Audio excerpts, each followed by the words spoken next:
Assalamualaikum warahmatullahi wabarakatuh. Saya Muhammad Syahri Meci Asno, nombor kad matrik 13 DKA 19F1129. Ini adalah final year project kami. Tajuk projek kami iaitu kerusi tangga menggunakan kayu pelet terpakai. Nama penyedia kami iaitu Encik Muhammad Syahriza bin Abdul Hamid dan ahli kumpulan kami iaitu Muhammad Hafizuddin bin Nakrani, nombor kad matrik 13 DKA 19F1124. Yang ketiga, Nur Atika Nirah binti Azlan 13 DKA 19F1199. Dan yang terakhir iaitu Nur Maria Camelia binti Hengki Iriawan, nombor kad matrik 13 DKA 19F1009.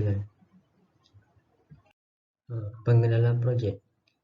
Pertama, selalunya pelet ini digunakan sekali saja dan kemudian dibuang. Ini adalah pembaziran yang sangat merugikan bukan saja dalam industri tetapi bahan kayu yang tidak ternilai ini dibazirkan begitu saja. Kita tidak akan membiarkan kayu pelet yang masih dalam keadaan baik dibuang atau dibiarkan reput atau dibakar begitu saja kerana ia sangat berharga dan boleh melambatkan kemusnahan alam. Oleh itu, kami bercadang untuk membuat perabot kerusi tangga menggunakan kayu pelet terpakai. Perabot dengan sistem transformasi yang sangat popular di kalangan pengguna dan untuk mengelakkan pembaziran atau pelupusan pelet kayu. Penyelesaian yang paling ideal adalah kerusi seberboleh yang boleh ditukar dengan mudah menjadi tangga atau tempat duduk yang selesa. Oleh itu, masalah sebegini boleh dielakkan dan diselesaikan dengan mudah. Assalamualaikum, nama saya Muhammad Hafizuddin bin Nakrani, nombor kad matrik 13 DKA 19F1124. Hari ini saya akan menyatakan pernyataan masalah. Yang pertama, kayu pelet terpakai akan dibuang dan dibiarkan reput menyebabkan pembaziran kerana kayu pelet ini mempunyai kegunaan lain. Yang kedua, kurang pengetahuan umum tentang kelebihan dan kegunaan lain kayu pelet ini selain sebagai asas untuk suatu produk. Kebanyakan perabot yang diperlukan daripada bahan kayu terpakai biasanya tidak mempunyai nilai tambah kayu. Yang keempat, perabot yang menggunakan konsep kita semula atau guna semula tidak meluas di pasaran. Ini adalah objektif projek. Yang pertama, kami menghasilkan kerusi tangga daripada kayu pelet terpakai. Dan yang kedua, kami menguji kerusi tangga ini daripada memenuhi aspek kekuatan standard. Nama saya Nur Atika Nadira binti Azlam, nombor matrik 13 DKA 19F1119. Seterusnya adalah faedah kepada masyarakat tentang projek kami. Pertama, dapat memudahkan kerja terutama kepada isi rumah untuk mengambil barang di tempat yang tinggi kerana ia boleh bertukar menjadi tangga dengan sekejap sahaja. Faedah kedua, dapat mengurangkan pembaziran kayu pelet. Kita nampaklah dalam satu pembinaan selesai, kayu pelet ni dibiarkan begitu sahaja dan ia boleh memberi impak kepada alam sekitar. Maka kami menggunakan kayu pelet ni untuk memelihara alam sekitar. Yang ketiga, ia memudahkan untuk dibawa ke mana-mana sahaja kerana dia begitu ringan dan mudah dia alih. Okey, last sekali,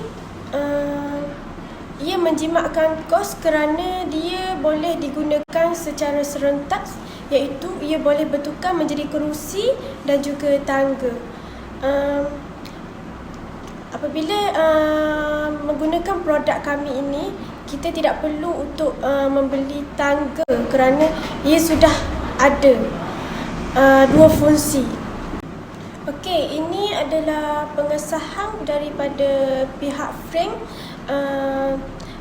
ke atas ujian produk kami yang telah dilakukan di makmal ujian perabot frame. Okey, itu saja daripada saya. Terima kasih. Assalamualaikum, nama saya Nur Maria Camelia binti Hengki Iriawan, nombor kad matrik saya 13 DKA 19F1009. Saya akan menyambung ini. Seterusnya, butiran projek. Butiran projek ini, setiap projek perlukan konsep dan butiran yang terperinci bagi menjalankan proses yang hendak dihasilkan dari segi reka bentuk dan fungsinya. Okey. Yang pertama, kita membuang paku pada kayu pelet. Yang kedua, proses yang kedua seterusnya mengukur kayu pelet. Yang ketiga, menggunakan sekular. Lepas tu yang keempat, kita menggunakan cana. Yang kelima, kita menggunakan, dan yang keenam, kita menggunakan rotor. Akhir sekali, kita menggunakan alatan drill. Okay. Selepas saja kita kita drill kayu pelet tersebut, kita buat pencantuman kayu pelet. Okay, selepas itu kita meletakkan encel. Seterusnya instrumen ataupun peralatan projek. Okey, yang pertama kayu pelet, yang kedua clamp, yang ketiga pita pengukur, dan yang keempat router machine, yang kelima cana, yang keenam drill, yang ketujuh sander, yang ke-8 circular. Okey, lepas tu encel dan seterusnya skru. Okey, seterusnya menunjukkan ini adalah gambar rajah bagi lakaran kerusi tangga, dan sebelah dia kerusi tangga yang telah siap.